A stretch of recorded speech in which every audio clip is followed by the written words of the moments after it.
Hello viewers, welcome to our channel. నేను మీ చరణ్ పరిమి. ఈ లడ్డు తిరుపతి లడ్డు విషయంలో పవన్ కళ్యాణ్ ఎటువైపు వెళ్తున్నాడు, ఎందుకు ఇది ఇంకా వివాదంగా మారుతుంది అనే ప్రశ్నలు ఒకవైపు జరుగుతూ ఉన్నాయి. మరోవైపు అసలు ఒక ధర్మం మీద ఎందుకని కొంతమంది దీనికి వ్యతిరేకమైన వ్యాఖ్యలు చేస్తూ వస్తున్నారు, అసలు దీని మధ్య ప్రస్తుతం ఎందుకు ఇది రగడగా మారుతుంది అనేది మనకు ఆల్రెడీ తెలిసిందే. ఆ చర్చలన్నీ వన్ బై వన్ జరుగుతూ ఉన్నాయి. ఒకవైపు పవన్ కళ్యాణ్, మరోవైపు ప్రకాష్ రాజ్, మరోవైపు ఇతర సినీ నటులు, రాజకీయ నాయకులు, వైసీపీ పార్టీ వాళ్ళు, టీడీపీ పార్టీ వాళ్ళు, జనసేన నాయకులు అందరూ కూడా ఒకరికొకరు మాటలు అనుకోవడం, దుమ్మెత్తి పోసుకోవడాలు ఈ రకంగా జరుగుతూ ఉన్నాయి.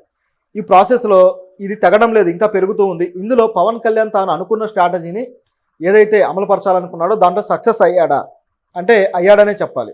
ఎందుకంటే ఇది కేవలం ఏదో ధర్మానికి సంబంధించి, సనాతన ధర్మానికి సంబంధించిన యాక్టివిటీ లాగా కాకుండా పవన్ కళ్యాణ్ పొలిటికల్గా దీన్ని ఒక మైలేజ్ యాక్టివిటీ కింద మార్చేశాడు. ఇది వాస్తవం.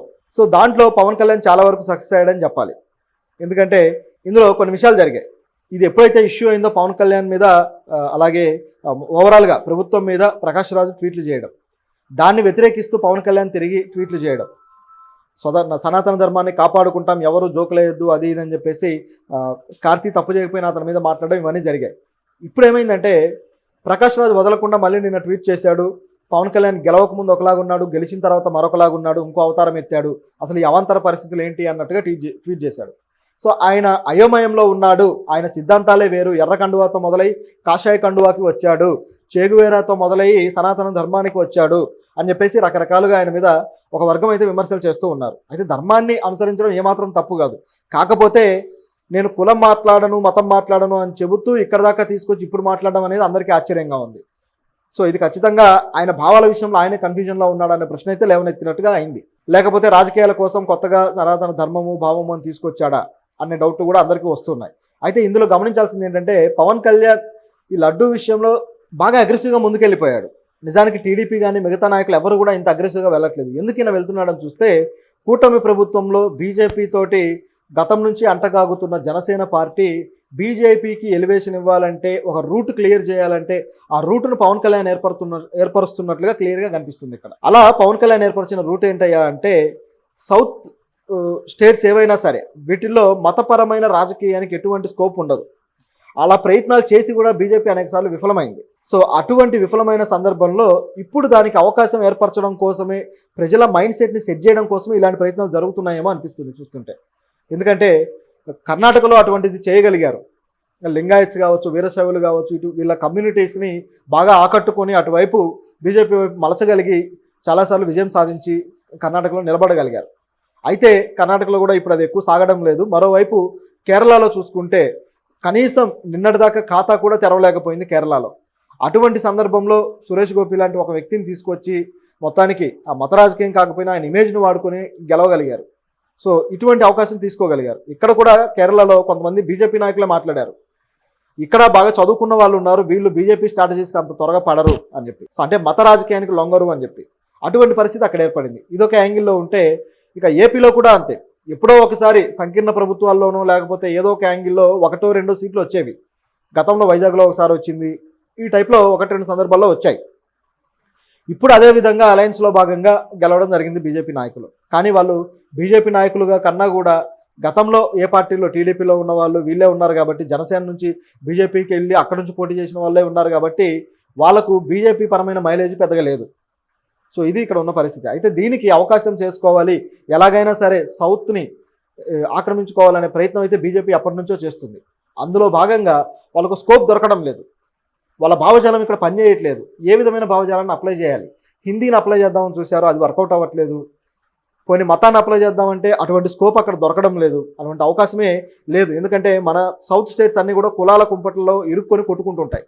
మతం అనే దానికి ప్రాధాన్యత ఇవ్వరు, కులానికి ప్రాధాన్యత ఇచ్చి కొట్టుకుంటారు.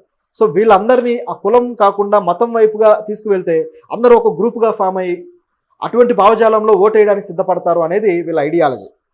దానికి తగ్గట్టుగానే ఇప్పుడు స్కెచ్ పారేలాగా చేశారు. దానికి పావుగా పవన్ కళ్యాణ్ ఇప్పుడు వాడుకుంటున్నారు. ఆయనకు స్పష్టంగా ఆదేశాలు ఉన్నాయి. ఏపీలో ఎటువంటి రాజకీయం చేయాలి, ప్రజలందరినీ సనాతన ధర్మం వైపు మీరు రోడ్ల మీదకి రండి, మీరు ఎందుకు ప్రశ్నించడం అని చెప్పేసి రెచ్చగొడుతున్నారు జనాన్ని. ఆయనే డిప్యూటీ సీఎంగా ఉన్నాడు, ఆయన రోడ్ల మీదకి ఎందుకు రావాలి? అసలు హాయిగా సీట్లో కూర్చొని ఎవరెవరు తప్పు చేశారో వాళ్ళందరికీ శిక్షలు వేయించి పని పెట్టుకోవచ్చు కదా. కోర్టుకు వెళ్ళి వాళ్ళందరి మీద కేసులు పెట్టేసి వాళ్ళ సంగతి ఏంటో తేల్చవచ్చు కదా. కల్తీ నెయ్యి ఇచ్చిన కంపెనీలు ఎందుకు వదిలేశారు? ఆ కంపెనీల మీద సిట్టు వేశారు. ఇప్పుడు వీళ్ళు దర్యాప్తు ఏదో చేస్తున్నారు. ఓకే, కానీ ఈ పని ఏదో ఎప్పుడో చేసి ఉండాలి కదా. ఎప్పుడైతే మీరు ఆరోపణలు 2 నెలల క్రితం మీ దగ్గరికి రిపోర్ట్ వచ్చిందో అప్పుడే చేసి ఉండాలి కదా. ఇప్పుడు ఎందుకు మొదలెట్టారు? ఇలాంటి ప్రశ్నలు చాలానే ఉన్నాయి. సో హర్యానా ఎలక్షన్లు, సరిగ్గా మహారాష్ట్ర ఎలక్షన్లు ఇవన్నీ ఉన్నప్పుడు దీన్ని ఒక జాతీయ స్థాయి సమస్యగా మార్చడానికి ఇప్పుడు స్కెచ్ గీశారు. అంటే ఒక్క దెబ్బకు 2 పిట్టలు అన్నట్టుగా సౌత్ స్టేట్స్లో ఒక సనాతన ధర్మము, మతానికి సంబంధించిన ఐడియా సెట్ అయిపోతుంది, ఒక ప్రాపగాండా సెట్ చేయొచ్చు. అదేవిధంగా మరొక వైపు నార్త్లో ఎలక్షన్స్లో ఇటువంటి ఐడియాలజీని తీసుకొచ్చేసి ఇక్కడ సౌత్లో జరుగుతున్న దాన్ని ఒక ప్రమాదంగా చిత్రీకరించి భారీ స్థాయి నష్టం జరగబోతుంది సనాతన ధర్మానికి, కాబట్టి దీన్ని కాపాడుకోవాలంటే మాకు ఓట్లేయండి అని అడగటానికి మహారాష్ట్రలో కావచ్చు, అలాగే హర్యానాలో కావచ్చు దీన్ని ఒక పావుగా వాడబోతున్నారు అనేది మనకు కనిపిస్తుంది. ఎందుకంటే గత 3-4 రోజులుగా జాతీయ మీడియా దీంట్లోకి పూర్తిగా ఇన్వాల్వ్ అయిపోయింది. జాతీయ మీడియా మన సౌత్ స్టేట్స్లో ఉన్న అనేక నాయకులతోటి ఇంటర్వ్యూలు తీసుకోవడాలు, దీనికి సంబంధించిన ఇష్యూని కాస్త రైజ్ చేయడానికి ట్రై చేస్తుంది. అటువంటి ప్రయత్నం అయితే జరుగుతూ ఉంది. సో దీన్ని అందరూ అర్థం చేసుకోవాలి. విఘ్నులకైతే ఇది చూడగానే అర్థమైపోతుంది దీంట్లో ఏం జరగబోతుందా అని. ఈ ప్రకాష్ రాజు వ్యాఖ్యలను కూడా అలాగే ట్విస్ట్ చేస్తూ వెళ్తున్నారు. ప్రకాష్ రాజు ఇప్పటికీ ఆయన మాట్లాడిందంటే ఎటువంటి తప్పు కనపడడం లేదు నిజం మాట్లాడుకుంటే. అటువంటి పరిస్థితుల్లో ఎందుకు ఆయన వ్యాఖ్యలను పట్టుకొని లాగుతున్నారు? సనాతన ధర్మాన్ని ప్రకాష్ రాజు విమర్శించలేదు, వాళ్ళని శిక్షించండి అని ఆయనే అడిగాడు. అయినా సరే ఈరోజు ఏం జరిగిందంటే ఫిలిం ఛాంబర్ ఎదుట ప్రకాష్ రాజుని బహిష్కరించాలి మా నుంచి అని చెప్పేసి బీజేపీ వాళ్ళు కొంతమంది క్యాడర్ వెళ్ళి అక్కడ ధర్నా చేసి ఆయన దిష్టిబొమ్మను దగ్ధం చేసి వచ్చారు. ప్రకాష్ రాజు దిష్టిబొమ్మని. అసలు సనాతన ధర్మం మీద ప్రకాష్ రాజు ఏమన్నాడు? ఏమనలేదు కదా. పవన్ కళ్యాణ్ విమర్శిస్తున్నాడు, నువ్వు ముందు ఎందుకు అలా ఉన్నావు, ఇప్పుడు ఎందుకు ఇలా ఉన్నావు అని. దీంట్లో బీజేపీకి వచ్చిన ప్రాబ్లం ఏంటి? పవన్ కళ్యాణ్ బీజేపీ నాయకుడు కాదు, పోనీ సనాతన ధర్మాన్ని ప్రకాష్ రాజు ఏమాట విమర్శించలేదు, శిక్షించమని కూడా అడిగాడు ఎవరైతే తప్పు చేశారో. దీంట్లో బీజేపీ వాళ్ళు ఎందుకు అతన్ని బహిష్కరించమన్నారు? సనాతన ధర్మాన్ని అతను ఏదో చేస్తున్నాడంటే అసలు ఏముంది ఆ ట్వీట్లో? అది కదా ఇక్కడ కావాల్సింది. ఇది కేవలం రాజకీయంగా కాస్త రగడ రేపడం కోసం తయారు చేస్తున్న ఎలిమెంట్ లాగా ఉంది. ఈ కార్తీతో క్షమాపణ చెప్పించడం కూడా అలాంటిదే. దాన్ని ఇష్యూ చేయాలి, పెద్దది చేయాలి, ఏ విధంగా చేయాలని అవకాశం కోసం ప్రయత్నించి చేసిన పని అనమాట అది. సో ఇది ఇక్కడ జరుగుతున్న విషయం. దానికి సాధ్యమైనంతగా ఆజ్యం పోస్తూ పోతున్నారు. ఈ విషయంలో పవన్ కళ్యాణ్ అయితే సక్సెస్ అయ్యాడు. ఎందుకంటే జాతీయ మీడియా ఇక్కడ దాకా దిగొచ్చింది అంటే అది ఊరికే రాలేదు, పవన్ కళ్యాణ్ చేసిన రగడ వల్లే అది ఇక్కడ దాకా వచ్చింది. వచ్చి దాన్ని కవర్ చేయడానికి సాధ్యమైనంత ప్రయత్నం చేసింది. ఇదంతా గమనించి చూస్తే ఇప్పుడు బీజేపీని, ఇప్పుడు ఏపీలో బీజేపీ ఏమీ అధికారాన్ని ఆశించట్లేదు, కాకపోతే సీట్లు, ఎంపీ సీట్లు ఆశిస్తుంది. కనీసం 20 సీట్లు కొట్టాలి ఈసారి అనే స్కెచ్ బీజేపీకి ఉంది. ఎందుకంటే 4th టర్మ్ ఇక రాకపోవచ్చు అని చెప్పేసి జాతీయ స్థాయిలో బీజేపీ నాయకుడైన నితిన్ గడ్కరీ గారు కూడా అంటున్నాడు. ఇప్పటికే జనాలు చాలా చూశారు, ఇక విసిగిపోయారు, 4th టర్మ్ మాత్రం వచ్చే దాఖలాలు అయితే లేవు, మన దేశంలో ఇప్పటిదాకా అటువంటి ఇది జరగలేదు, అలాంటి మిరాకిల్ జరగలేదు అని చెప్పేసి నితిన్ గడ్కరీ గారు కూడా అంటున్నారు. సో దీన్ని బట్టి చూస్తే ఈసారి 4th టర్మ్కి నార్త్లో ఎలాగో దెబ్బ పడిపోద్ది, కాబట్టి సౌత్ నుంచి మనం సీట్లు ఆకట్టుకోవాలి, దీనికోసం ఎటువంటి స్కెచ్ అమలు పరచాలనే దానికి వీళ్ళు తీసుకున్న ముందటి స్టెప్ అనమాట. 4 సంవత్సరాల ముందే మొదలెట్టేశారు. సో ఇక్కడ ఉన్న సీట్లలో 20 సీట్లు ఖచ్చితంగా కొట్టగలిగితే చాలా వరకు వాళ్ళు సేఫ్ జోన్లోకి వెళ్ళిపోయినట్టే. అలాగే కర్ణాటక ఉండనే ఉంది. ఇక ఈ ప్రభావం అనేది తెలంగాణలో కూడా పడబోతుంది. తెలంగాణలో దీన్ని నడిపించడం కోసం ఆల్రెడీ ఆర్ కృష్ణయ్య గారిని రంగంలోకి దించేశారు ఒక రకంగా. ఆయన ఏ పార్టీలో జాయిన్ అవ్వలేదు అంటున్నా సరే వెనకాల ఎవరుండి నడిపిస్తారనేది మనకు కనిపిస్తూనే ఉంది. సో ఇక్కడ తెలంగాణలో కాంగ్రెస్కి ఆర్ కృష్ణయ్య కొద్దిగా థ్రెట్ అయిపోయి మొత్తానికి బీసీలందరినీ కూడగట్టి ఓట్లు ఎటువైపు మలచబోతున్నారు అనేది మనం గెస్ చేయొచ్చు. సో ఇలా రాజకీయాన్ని ఒక్కసారిగా సౌత్లో మార్చేయబోతున్నారు బీజేపీ వాళ్ళు. ఇది ఇక్కడ కనిపిస్తున్న విషయం. సో ఇందులో పవన్ కళ్యాణ్ అనేవాడు ఒక అద్వానీలాగా ఉపయోగపడబోతున్నాడు. ఎల్కే అద్వానీ గారు ఏ విధంగా అయితే గతంలో బాబ్రీ మసీద్ ఇష్యూను ఎత్తుకొని బీజేపీకి ఒక్కసారిగా శక్తియుక్తులు కూడగట్టి పార్టీని నిలబెట్టాడో, పార్టీ పునాదులు ఈరోజు దేశంలో ఈ స్థాయిలో నిలబడ్డాయంటే ఆ ఇష్యూనే కారణం. లేకపోతే అసలు బీజేపీ అనేది ఊసులో ఉండేది కాదు. సో ఆ ఇష్యూని తీసుకొచ్చి ముందు పెట్టి, ఇంతకుముందు జనతా పార్టీ ఏర్పడి తర్వాత అది మళ్ళీ కొలాప్స్ అయిపోయి మళ్ళీ కాంగ్రెస్ చేతుల్లోకి వెళ్ళి రకరకాలుగా జరిగాయి ఏదైతే ఎమర్జెన్సీ తర్వాత. అటువంటి పరిస్థితులు జరిగాయి. కానీ 90s లో వచ్చేసరికి ఇక జాతీయ స్థాయిలో అన్ని ప్రాంతాలకి పార్టీ విస్తరణ జరిగింది అంటే దానికి కారణం అద్వానీ గారు చెప్పిన రథయాత్ర. ఆ రథయాత్ర పేరుతోటి ఆయన ఒక పెద్ద యాత్ర చేసి ప్రజలందరినీ కూడగట్టి కమండల్ రాజకీయాలు మొదలుపెట్టేసి భారీ స్థాయిలో తీసుకువెళ్ళిపోయాడు. సో దీనివల్ల ఆయనకి ఎలివేషన్ వచ్చింది, ప్రధానమంత్రి స్థాయి ఎలివేషన్, అదేవిధంగా పార్టీకి ఎలివేషన్ వచ్చింది. ఓవరాల్గా అందరి మూడ్ని మతపరమైన మూడ్గా సెట్ చేయగలిగారు. 90s వరకు కూడా మతపరంగా ప్రజలు లేరు, అందరూ కూడా అందరం ఒకటే, ఇది లౌకిక దేశము, హిందూ ముస్లిం సహకారం కావచ్చు, బాయ్ బాయ్ అనే భావన కావచ్చు, అటువంటి పాటలే సినిమాల్లో కూడా వచ్చాయి. మీరు గమనిస్తే 70s 80sలో సినిమాల్లో కూడా పాత్రలు ఇలాగే ఉన్నాయి. హిందూ హీరో ఉంటే ముస్లిం ఫ్రెండ్, ముస్లిం హీరో ఉంటే హిందూ ఫ్రెండ్, ఇలా ఉండి హిందూ ముస్లిం బాయి బాయి తరహా ఒక సహృద్భావ సాంగ్స్ వచ్చాయి. ఇప్పుడు అది కూడా లేదు. ఇప్పుడు ఎవరు అసలు అటువంటి పాటలు పెట్టడానికి, అలా మిక్స్డ్ కల్చర్ చూపించడానికి కూడా ఇష్టపడట్లా సినిమాల్లో. మీరు గమనించండి, ఒకే ఒకటి కొట్టామా ఇక మతాన్ని ఉపయోగించుకొని కూడా సినిమాలు నడుస్తూ ఉన్నాయి. ఇది ఇక్కడ పరిస్థితి. అంటే మతాన్ని విమర్శించడం కాదు ఇక్కడ నా ఉద్దేశం. ధర్మం అనేది వ్యక్తిగతం. ఎవరి వ్యక్తిగత ధర్మాన్ని వాళ్ళు అనుసరించవచ్చు, వాళ్ళు పూజించవచ్చు, ఏమైనా చేయొచ్చు. రాజకీయాలకు వాడుకున్నప్పుడే సమస్య. ప్రజల శ్రేయస్సుకి మతంతో సంబంధం లేదు. ప్రజలకు అందరినీ మీరు వాళ్ళకి తగిన శ్రేయస్సు ఇవ్వండి అని చెప్పేసి, వాళ్ళకి తగిన అభివృద్ధి ఇవ్వండి అని చెప్పేసి ఓట్లేస్తారు.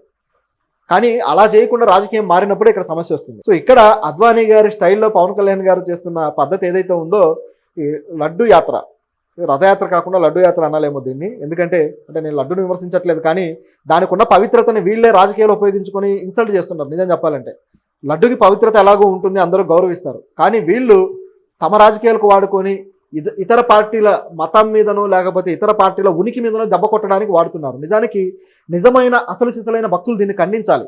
మీరు మత రాజకీయ పరమైన వ్యాఖ్యలు చేయొద్దు, మతాన్ని ఉపయోగించుకొని అని చెప్పేసి నిజమైన భక్తులు ఖండించాలి. కానీ వాళ్ళు అలా చేయడం లేదు. వాళ్ళు ఇంకా ఎంకరేజ్ చేస్తున్నారు. ఎందుకంటే వీళ్ళకు కూడా మతపరమైన భావజాలం సంకుచితంగా అయిపోయింది. అంటే పరధర్మాన్ని కూడా గౌరవించాలి మనం ఏదైతే ఆ సెన్స్ ఉంటుందో అది పోతుంది అనమాట. ఇది అన్ని మతాల్లోనూ ఉంది. ఇప్పుడు నిజానికి జగన్ ఎందుకు విమర్శిస్తున్నారంటే ఆయన అటువంటి పద్ధతిలో లేకపోవడం వల్లే. అందుకే ఆయనకు విమర్శలు ఎదుర్కొంటున్నారు. ఎప్పుడైనా అన్ని మతాలని సమానంగా చూడగలిగినప్పుడే అది రాజ్యానికి శ్రేయస్కరం. నిజం చెప్పాలంటే స్టేట్కి ఒక మతం అనేది ఉండదు. స్టేట్ లౌకికంగా ఉండాలి. కానీ మన దగ్గర ఉన్న దౌర్భాగ్యం ఏంటంటే స్టేటే మతాన్ని ఎత్తుకుంటుంది. పవన్ కళ్యాణ్ గారు డిప్యూటీ సీఎంగా వ్యాఖ్యలు చేస్తున్నారా, లేకపోతే ఇండివిజువల్గా ఒక పవన్ కళ్యాణ్ అనే వ్యక్తిగా వ్యాఖ్యలు చేస్తున్నాడా? డిప్యూటీ సీఎంకి అసలు మతం ఏంటి నాకు అర్థం కాదు. ఆ పదవి, డిప్యూటీ సీఎం అనేది రాష్ట్రాన్ని పరిపాలించడానికి ఉపయోగించిన పదవి. ఆ పదవికి మతం ఉండదు. డిప్యూటీ సీఎంగా ఉన్న పవన్ కళ్యాణ్కి వ్యక్తిగతంగా మతం ఉంటుంది. ఆయన వ్యక్తిగతంగా వెళ్ళాలి, వ్యక్తిగతంగా ఆ వ్యాఖ్యలన్నీ చేయొచ్చు. ఇది నా మతం, నాకు సంబంధించిందని. కానీ రాష్ట్ర ప్రభుత్వానికి సంబంధించిన ఇష్యూలాగా దాన్ని మార్చేయాలనే ప్రయత్నం సరైంది కాదు. సో ఇట్లా ఆయన అంటే ఓవరాల్గా చూస్తే ప్రభుత్వమే మతాన్ని తలకెత్తుకున్నట్టుగా ఉంది. ఇది కూడా ఖండించాల్సిన విషయం. కాకపోతే ఇక్కడ ఉన్న స్కెచ్, బీజేపీకి సంబంధించిన స్కెచ్ అని క్లియర్. అలాగే అద్వానీని ఎగ్జాంపుల్గా తీసుకొని పవన్ కళ్యాణ్ వెళ్తున్నాడు అనేది కూడా ఇక్కడ క్లియర్. మధ్యలో ప్రకాష్ రాజ్ గారిని అడ్డం పెట్టుకొని ఆయన మీద విమర్శలు చేస్తున్నట్టుగా డ్రామా ఆడుతూ ఇదంతా నడిపిస్తూ ఉన్నారు. సో దీంట్లో ఇక ఏం జరగబోతుంది, నిజంగానే బీజేపీకి లైన్ క్లియర్ అవుతుందనే చూడాలి. ఎందుకంటే నెక్స్ట్ టర్మ్కి లైన్ కానీ క్లియర్ అయిందంటే బీజేపీకి 20 సీట్లు వస్తాయి. పవన్ కళ్యాణ్ ఇదే మతాన్ని ఉపయోగించుకొని నెక్స్ట్ సీఎం అభ్యర్థిగా నిలబడే అవకాశం ఉంటుంది. కాబట్టి ప్రజలని కులపరంగా ఐక్యత చేయడం చాలా కష్టమైన పని అని పవన్ కళ్యాణ్ కూడా అర్థమైంది గత 10 ఏళ్ల రాజకీయంలో. ఎందుకంటే కాపులే తనకి హ్యాండ్ ఇచ్చి తర్వాత మళ్ళీ వాళ్ళని ఉపయోగించుకొని సపరేట్గా మీటింగులు పెట్టుకొని నేను కులం గురించి మాట్లాడిన పవన్ కళ్యాణే తన కులం వాళ్ళతో మీటింగులు పెట్టుకొని వాళ్ళకి పదవులు ఇచ్చి వాళ్ళని ఎంకరేజ్ చేశారు పార్టీలో. ఈ స్థాయిలో తీసుకుంటూ వచ్చాడు. ఇలాంటి సందర్భంలో పవన్ కళ్యాణ్ కులం పరంగా ఎటువంటి ఐడియాలజీతో ఉన్నాడనేది క్లియర్ అయింది. అంటే కొన్ని కులాలు, ముఖ్యంగా కొన్ని పార్టీలకి దన్నుగా ఉన్న కులాలు తన వైపు రావు. సో వీళ్ళందరినీ ఏకం చేయాలంటే మతాన్ని తీసుకొని రావాలి అనే ఐడియాలజీ ఆయనకు ఉండుండొచ్చు. సో దాన్ని బేస్ చేసుకుని బీజేపీకి ఒక మేలు, తనకంటూ ఒక మేలు, ఒక దెబ్బకు 2 పిట్టల్లాగా చేయబోతున్నాడు అనేది ఇక్కడ క్లియర్గా కనిపిస్తుంది. చూద్దాం. ఇంకా అంటే ఇది చాలా లాంగ్ స్పెక్యులేషన్. నేను చెప్పేది 5 ఏళ్ల తర్వాత జరగబోయేది ఇప్పుడే అంత ఊహిస్తావా, అంత నువ్వేమైనా బ్రహ్మంగారు అనుకున్నావా అని మీరు అనుకోవచ్చు. కాకపోతే రాజకీయాల్లో ఎప్పుడు కూడా స్టెప్ అనేది చాలా చాలా ఫార్వర్డ్గా ఉంటుంది. ఏదో ఎలక్షన్ ముందు స్ట్రాటజీలు కాదు. నిజానికి ఎలక్షన్కి 4 ఏళ్ల ముందు నుంచే ఆ పునాదులు అనేవి పడిపోతాయి. వాటిని స్ట్రాటజీస్కి అప్పుడు వాడుకుంటారు. అది ఇక్కడ జరిగేది. సో అది ఇప్పుడు ఆల్రెడీ పడిపోతుంది. సో ఇక తర్వాత ఏం జరుగుతుందనేది చూడాలి.